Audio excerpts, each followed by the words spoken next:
نحمده ونصلي على رسوله الكريم اما بعد فاعوذ بالله من الشيطان الرجيم بسم الله الرحمن الرحيم رب اشرح لي صدري ويسر لي امري واحلل عقدة من لساني يفقهوا قولي۔ اصل میں ہمارا اس بات پہ یقین ہونا چاہیے کہ اگر اللہ سبحانہ و تعالیٰ کسی خیر و بھلائی کے پہنچانے کا ہمیں ارادہ کر لے، کوئی اس کو نہیں روک سکتا، اور اگر وہ کوئی تکلیف پہنچائے تو اسے دور بھی کوئی نہیں کر سکتا۔ سورۃ الانعام آیت 17 میں آتا ہے وَإِن يَمْسَسْكَ اللَّهُ بِضُرٍّ فَلَا كَاشِفَ لَهُ إِلَّا هُوَ وَإِن يَمْسَسْكَ بِخَيْرٍ فَهُوَ عَلَى كُلِّ شَيْءٍ قَدِيرٌ۔ اگر اللہ تجھے کوئی تکلیف پہنچائے تو اس کے سوا اسے کوئی دور کرنے والا نہیں، اور اگر وہ تجھے کوئی بھلائی پہنچائے تو وہ ہر چیز پر پوری طرح قادر ہے۔ اور یہ جو کلمہ ہے سبحان اللہ والحمد للہ ولا الہ الا اللہ واللہ اکبر، الگ سے بھی یہ پڑھا جائے، یعنی رات کے علاوہ دن میں بھی آپ پڑھتے ہیں تو اس کی بڑی فضیلت ہے۔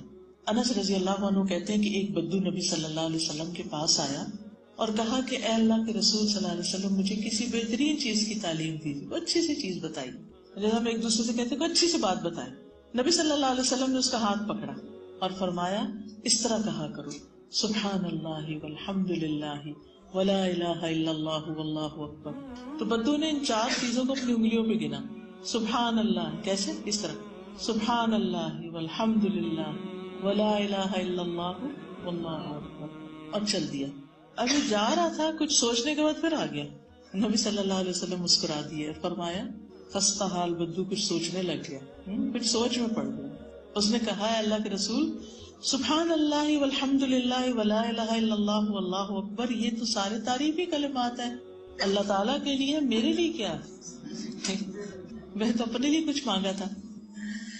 آپ نے فرمایا اے اعرابی، جب تم سبحان اللہ کہو گے تو اللہ تعالیٰ کہے گا تم نے سچ کہا، صدقت۔ جب تم الحمدللہ کہو گے تو اللہ تعالیٰ کہے گا تم نے سچ کہا۔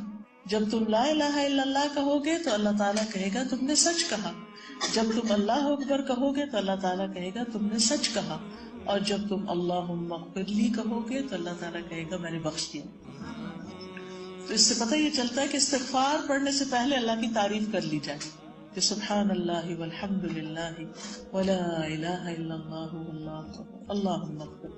دن کو بھی پڑھ سکتے ہیں آپ، کیونکہ آپ نے بدو کو یہ رات کو پڑھنے کے لیے نہیں کہا تھا، جب بھی پڑھے، رات پڑھے دن پڑھے۔ پھر فرمایا جب تم اللہم ارحمنی کہو گے تو اللہ تعالیٰ کہے گا میں نے رحم کر دیا۔ جب تم اللہم ارزقنی کہو گے تو اللہ تعالیٰ کہے گا میں نے رزق دینے کا فیصلہ کر دیا۔ بدو نے یہ 7 چیزیں اپنے ہاتھ پہ گنی اور چل دیا، بس ٹھیک ہے کام ہو گیا، رزق کا مسئلہ بھی حل، رحم بھی ہو گیا اور بخشش بھی ہو گئی۔ تو آپ یہ بھی کر سکتے ہیں کہ کہیں لکھ کے سبحان اللہ والحمد للہ ولا الہ الا اللہ واللہ اکبر اللہم اغفر لی اللہم ارحمنی اللہم ارزقنی، 3 چیزیں ساتھ ڈال دیں، یہ دن میں پڑھ سکتے ہیں۔ وآخر دعوانا ان الحمد للہ رب العالمین۔